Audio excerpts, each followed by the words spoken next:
প্রায় 1,00,000 পদের গণবিজ্ঞপ্তি প্রকাশিত হতে যাচ্ছে 16ই জুন। তো নবীন শিক্ষক যারা শিক্ষক হিসেবে যোগদান করতে চাচ্ছেন, আপনাদের প্রায় সবারই প্রশ্ন, আপনাদের বেতন ভাতা কীরকম হবে এবং কী সুযোগ সুবিধা পাবেন। আজকের ভিডিওতে আমরা এনটিআরসি নিবন্ধনের মাধ্যমে নিয়োগপ্রাপ্ত শিক্ষকদের বেতন ভাতা এবং সুযোগ সুবিধা নিয়ে আলোচনা করব। আপনাদের সাথে আছে আমি ওসমান, নন ক্যাডার 34তম বিসিএস। আসসালামু আলাইকুম। যে যেখান থেকে আমাদের এই ভিডিও দেখছেন সবাইকে জানাই আমাদের চ্যানেলে শুভেচ্ছা এবং স্বাগতম।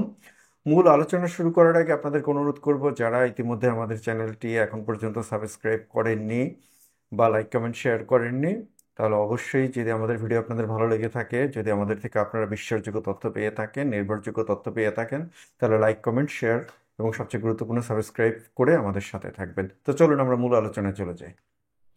তো আপনারা দেখতে পাচ্ছেন এনটিআরসি কর্তৃক নিয়োগপ্রাপ্ত শিক্ষক কর্মকর্তাদের বেতন কাঠামো এবং সুযোগ সুবিধা। তো আমরা এটা একটু পরে দেখাবো, এটা একটু এলাবোরেট আছে, এটা একটু পরে দেখাবো। আমরা আরেকটা একটু দেখাবো। তো আপনারা দেখতে পাচ্ছেন যে এনটিআরসি নিয়োগপ্রাপ্ত শিক্ষকদের বেতন ভাতা এবং সুযোগ সুবিধা।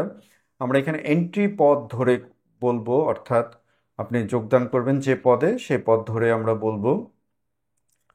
তো এইখানে আপনাদের নিয়োগ হবে মোট 3টা ধাপে, মানে 3 পদে আপনাদের নিয়োগ হবে। এক এক নম্বর পদ হচ্ছে লেকচারার বা প্রভাষক পদ। এটা কলেজ বা আহ, মাদ্রাসায়। এটা আপনার নবম গ্রেড। আপনার মূল বেতন হবে 22,000 টাকা, বাড়ি ভাড়া 1,000 টাকা, চিকিৎসা ভাতা 500 টাকা, সর্বমোট 23,500 টাকা। এরপরে আপনি যখন আপনি এখান থেকে প্রমোশন পাবেন, 8 বছর পরে আপনি পদ খালি থাকার সাপেক্ষে এবং অন্যান্য শর্ত পূরণ করে আপনি অ্যাসিস্ট্যান্ট প্রফেসর বা সহকারী অধ্যাপক হতে পারবেন। আপনার বেতন স্কেল হবে 35,000 টাকা। বাড়ি ভাড়া এবং চিকিৎসা ভাতা সবার জন্য এক, অর্থাৎ বাড়ি ভাড়া 1,000 টাকা এবং চিকিৎসা ভাতা 500 টাকা, সব মিলে 36,500 টাকা। তবে এখান থেকে কর্তন আছে। এরপরে আপনি ক্রমান্বয়ে প্রমোশন পেয়ে উপাধ্যক্ষ, ভাইস প্রিন্সিপাল অথবা প্রিন্সিপাল হতে পারবেন। প্রিন্সিপাল হলে 50,000 টাকা, আর বাড়ি ভাড়া এবং চিকিৎসা ভাতা সবার জন্য এক, 51,000। সব মিলিয়ে প্রিন্সিপাল অধ্যাপক হলে আপনি 51,500 টাকা বা এর বেশিও পাবেন, যেহেতু ইনক্রিমেন্ট থাকবে বা অন্যান্য টাইম স্কেল বা সিলেকশন গ্রেড যদি আসে। এরপরে আমরা চলে আসি স্কুল শাখায়, অর্থাৎ স্কুল পর্যায়ে। আপনি সহকারী শিক্ষক, আপনি দুভাবে যোগদান করতে পারবেন। সহকারী শিক্ষকদের 2টা ক্যাটাগরি করা হয়। একটা ক্যাটাগরি হচ্ছে সহকারী শিক্ষকদের বিএড সহ এবং বিএড ছাড়া। যারা বিএড ছাড়া জয়েন করবেন তারা জয়েন করবেন 11তম গ্রেডে। 11তম মূল বেতন হচ্ছে 12,500 টাকা, বাড়ি ভাড়া 1,000 টাকা, চিকিৎসা ভাতা 500 টাকা, মোট 14,000 টাকা। এখান থেকে কর্তন আছে, আমি সেটা পরে দেখাচ্ছি। এরপরে চলে এসে আমরা সহকারী শিক্ষক যারা বিএড সহ জয়েন করবেন। সহকারী শিক্ষক যারা বিএড সহ জয়েন করবেন তারা 10ম গ্রেডে, সরাসরি 10ম গ্রেডে জয়েন করবেন। তাদের স্কেল মানে মূল বেতন হবে 16,000 টাকা, বা বাড়ি ভাড়া 1,000 টাকা, চিকিৎসা ভাতা 500 টাকা, মোট 17,500 টাকা। আর জুনিয়র মৌলবি বা আহ, শিক্ষক বা জুনিয়র শিক্ষক বা জুনিয়র মৌলবি তারা 16তম গ্রেডে জয়েন করবেন। মূল বেতন হবে তাদের 9,300 টাকা, চিকিৎসা ভাতা 1,000 টাকা, বাড়ি ভাড়া 1,000 টাকা, চিকিৎসা ভাতা 500 টাকা, মূল বেতন 10,000। তো উৎসব ভাতা পাবেন বছরে 2বার, প্রতিবারে বেসিকে 50% পাবেন। তো এটা নিয়ে তো আমরা কথা বলেছি।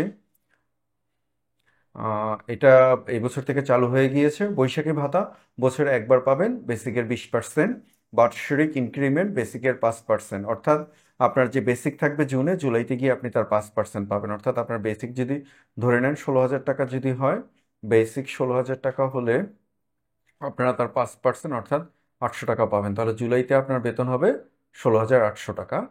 জুলাইতে এটা হবে আপনার জুলাইয়ের বেতন 16,800। বিশেষ প্রণোদনা 10% এবং 15%। এটা এই অর্থ বছর থেকেই কার্যকর হবে। এই বাজেটে যেহেতু মহার্ঘ ভাতা দেওয়া হয় না, যার কারণে বিশেষ প্রণোদনা রাখা হয়েছে। বিশেষ প্রণোদনাতে 2টা ক্যাটাগরিতে যাবে, অর্থাৎ 1 থেকে নবম পর্যন্ত যারা আছেন তারা পাবেন 10%, আর 10ম থেকে 20তম গ্রেড পর্যন্ত যারা আছেন তারা পাবেন 15%।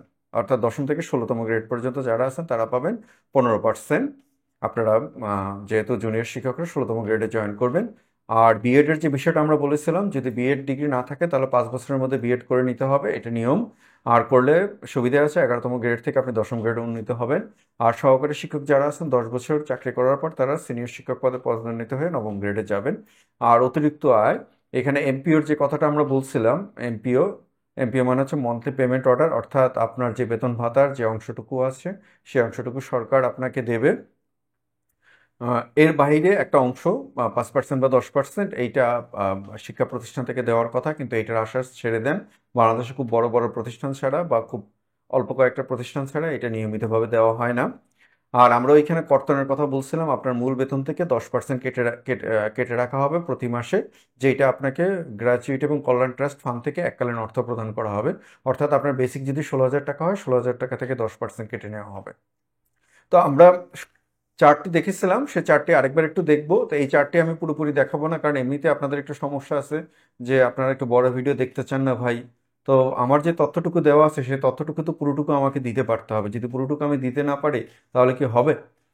তা আপনারা একটা ভিডিও যদি 10 মিনিটের একটা ভিডিও এটা যদি দেখতে না চান তাহলে আমি দুঃখিত, আন্তরিকভাবে দুঃখিত, কিন্তু আমি সবসময় চেষ্টা করি আপনাদেরকে বিশ্বস্ত, নির্ভরযোগ্য এবং যেটা প্রয়োজন সেই তথ্যটা দেওয়ার জন্য।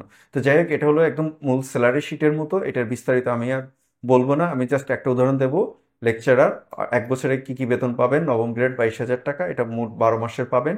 বাড়ি ভাড়া 1,000, মোট 12 মাসের। চিকিৎসা ভাতা 500, মোট 12 মাসের। মোট বেতন 23,500 টাকা, অর্থাৎ এইটা এইটা পাবেন তিনি মোট 12 মাস করে পাবেন। আর উৎসব ভাতা পাবেন 2টি, বৈশাখী ভাতা পাবেন 1টি, জুলাই ভাতা পাবেন 1টি, আর বার্ষিক ইনক্রিমেন্ট 5% পাবেন। তো জুলাই ভাতা বলতে আমরা বিশেষ প্রণোদনা যেটা আছে সেটাকে বোঝাচ্ছি। তো জুলাই ভাতা আমরা বলেছিলাম যে নবম গ্রেডের যারা আছেন তারা 10% পাবেন। আর আহ, যারা সহকারী শিক্ষক যারা আছেন তারা যেহেতু 10ম গ্রেডে এবং 16তম গ্রেডে জয়েন করবেন, অর্থাৎ 10ম বা 11তম এবং 16তম গ্রেডে জয়েন করবেন, আপনারা 15% করে পাবেন।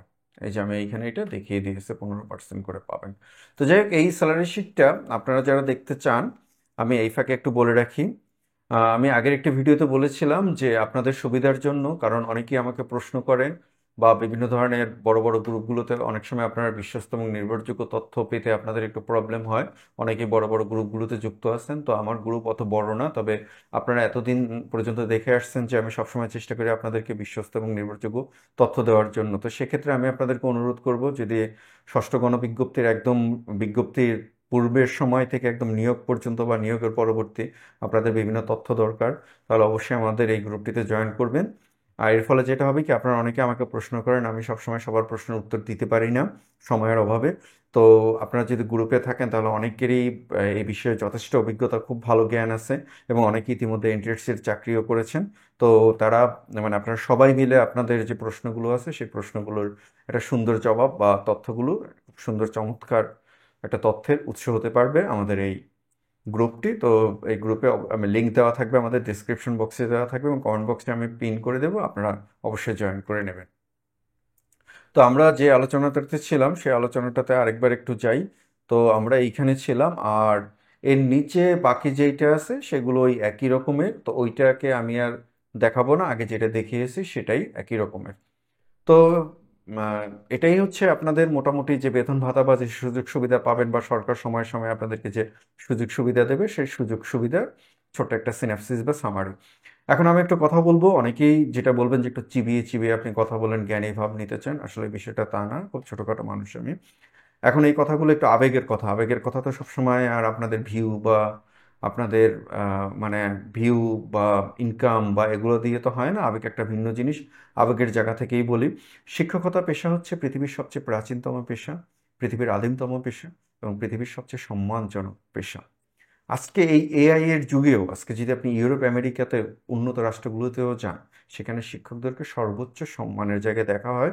যদিও বাংলাদেশের শিক্ষকরা চতুর্থ শ্রেণী বা পঞ্চম শ্রেণী বা এর নিচেও যদি কোনো কিছু থেকে থাকে তা, তবুও তারপরেও কিছু কিছু ভালো লাগার থাকে। শিক্ষকতা পেশা কারো কারো নেশা।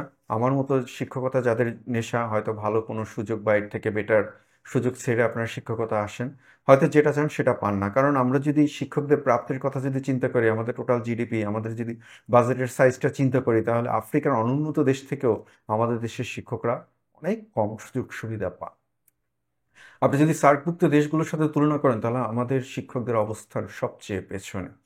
এবং গত কয়েক বছরের নৈতিক, মানে গত কয়েক দশকে নৈতিক অবক্ষয়, সামাজিক অবক্ষয়ের সাথে সাথে শিক্ষকদের প্রতি সমাজের তথা রাষ্ট্রের দৃষ্টিভঙ্গি অনেকটাই পরিবর্তন হয়ে গিয়েছে। শিক্ষক এখন কেবল শিক্ষক নেই, শিক্ষক কখনো কখনো ভ্রুকুটির জায়গায় চলে আসেন, শিক্ষককে কখনো কখনো মাস্টার বলে সম্বোধন করা হয় বিভিন্ন জায়গায় বিভিন্ন সময় আমরা দেখি। এটার জন্য হয়তো বা আমরা শিক্ষকরাও কিছুটা দায়ী, আমাদের রাষ্ট্র দায়ী, আমাদের সমাজ ব্যবস্থা দায়ী। কিন্তু তারপরে শিক্ষকতা পেশায় কিছু না কিছু প্রাপ্তি থাকে, কিছু না কিছু পাওয়ার থাকে।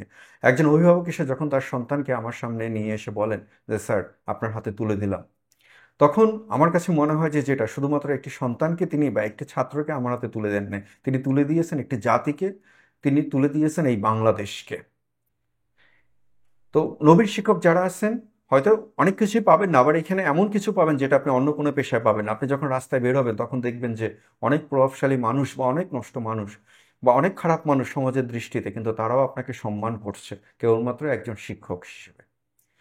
তো নবীন শিক্ষক যারা আছেন, আপনারা যারা শিক্ষকতা পেশায় আসতে চাচ্ছেন, হয়তো সবার পক্ষে সম্ভব হবে না বা সবাই পারবেন না, আর এখানে প্রাপ্তি অতটা নেই যেটা আপনারা চান। হয়তোবা কেউ কেবলমাত্র করার জন্য করবেন, আর কেউ হয়তোবা শিক্ষকতা পেশাকে ভালোবেসে করবেন। তো সবার প্রতি আপনাদের সবার প্রতি আমার অনুরোধ থাকবে, আগামী দিনের বাংলাদেশ নির্ভর করছে আপনাদের উপরে। আপনারাই গড়ে তুলবেন আগামীর বাংলাদেশ। তো আপনারা আপনাদের জায়গা থেকে যে মহান পবিত্র দায়িত্ব আপনাদের উপর অর্পিত থাকবে, সে মহান দায়িত্ব আপনারা পালন করার চেষ্টা করবেন। সবার জন্য শুভকামনা। আবারও দেখা হবে, আবারও কথা হবে। ততক্ষণ পর্যন্ত ভালো থাকবেন।